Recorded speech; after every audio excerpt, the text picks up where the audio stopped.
Bonjour à tous, je vous reçois donc chez Capsule Technologies aujourd'hui, 20 octobre 2021. Je suis en compagnie de David de Nova Networks. Bonjour David. Bonjour Franck, merci de me recevoir. Avec grand plaisir. Donc l'objet de la présence de David aujourd'hui, c'est notamment de travailler avec moi sur des tests de redondance avec la dernière mouture de Milestone, la 2021 R1. Donc sur un équipement Capsule Technologies qui embarque donc une technologie de redondance complètement automatisée. Donc on va s'exécuter dès maintenant et vous montrer comment cela fonctionne. Donc nous avons un système, là je suis connecté sur une station de travail qui se trouve être en fait une machine virtuelle sur un serveur à distance, donc j'ai pas forcément de carte graphique qui me permettent d'avoir un affichage spécialement fluide. Ceci étant, je peux lancer donc le Smart Client et nous avons configuré donc une machine virtuelle qui fonctionne sur un des serveurs capsules qui héberge donc Xprotect 2021 R1 avec le serveur d'enregistrement et cette nouvelle technologie donc, que nous avons, que nous appelons Caps Miroir, qui permet en l'occurrence de faire une réplication en temps réel des enregistrements. Donc l'idée est la suivante.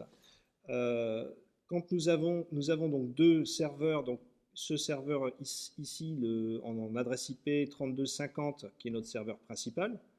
Donc on se connecte sur ce serveur-là depuis le Smart Client que nous venons de voir.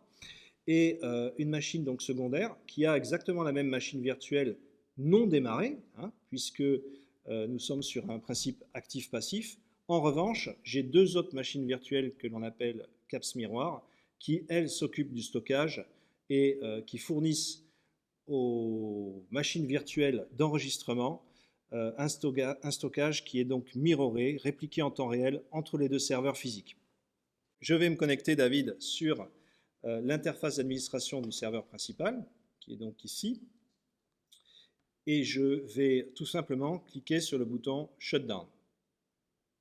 Je vais demander un shutdown immédiat,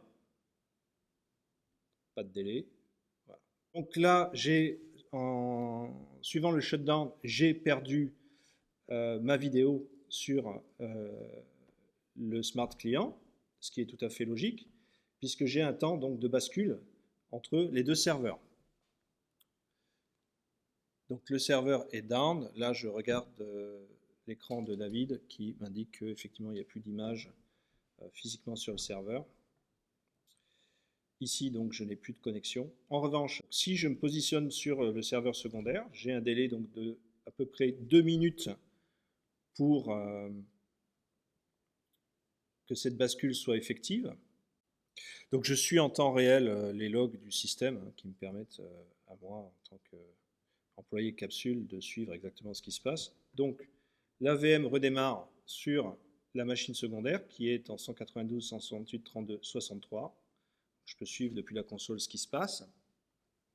Et on va, donc voilà, elle a redémarré, on va en principe constater que le Smart Client se reconnecte au serveur Milestone. Donc on va récupérer d'une part notre LabVIEW, mais également l'accès aux vidéos qui ont été précédemment enregistrées. Donc là, le LabVIEW vient de revenir à l'écran. Donc c'est l'effet attendu. J'ai bien eu une bascule. Cette bascule m'a pris donc 2 minutes entre le moment où le serveur primaire est tombé et le serveur secondaire a pris le relais en démarrant l'AVM sur son système. D'un point de vue enregistrement, j'ai donc le gap qui correspond au reboot hein, du serveur d'enregistrement. Ça, malheureusement, je ne peux pas y couper. On pourrait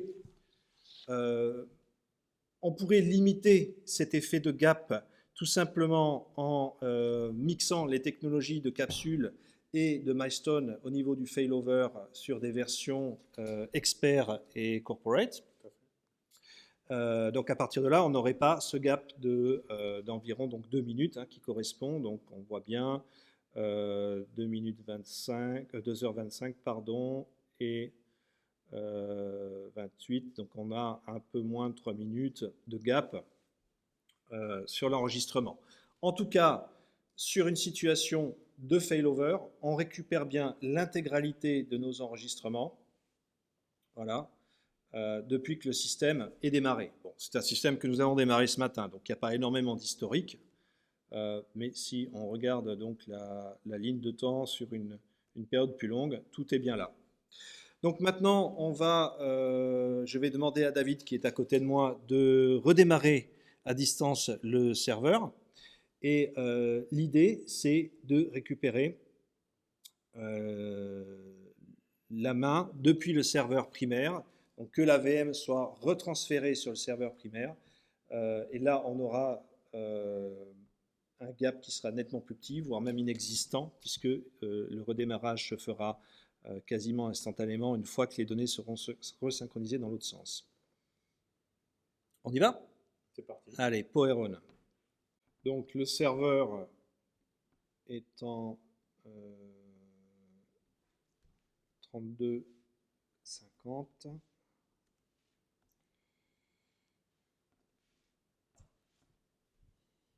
Il est déjà de retour en ligne, ce qui est bien. Donc je vois dans mes logs qui sont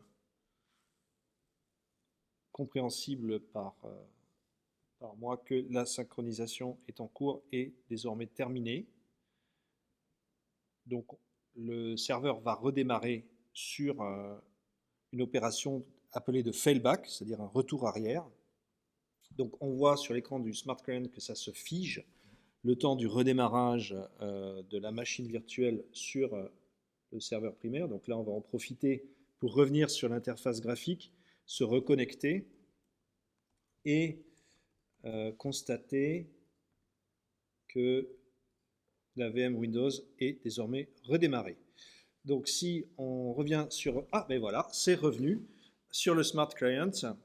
Voilà, abracadabra, c'est la magie de capsule. Effectivement. Ça marche.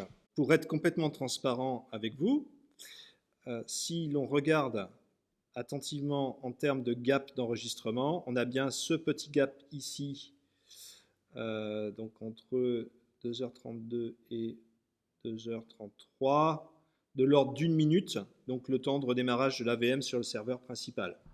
Voilà, donc encore une fois, c'est quelque chose qu'on pourrait limiter si on avait une version de Milestone de type Expert et Corporate, ce qui n'est pas le cas ici. On utilise une version beaucoup plus light. Ceci étant, on a une implémentation donc, de redondance qui est complètement acceptable en production. Donc David, oui, on a vu comment fonctionnait de façon complètement transparente cette solution de redondance. Donc on conserve d'une part les enregistrements précédents dans une situation dans un mode dit normalement dégradé. Donc on n'est plus dans un mode dégradé, on est dans un mode où finalement on a une continuité de service intégrale, y compris sur le playback des enregistrements antérieurs. Donc c'est une solution qui fonctionne sur toutes les versions de Milestone, mais qui fonctionne également avec n'importe quel logiciel. Je crois que c'est important de le souligner.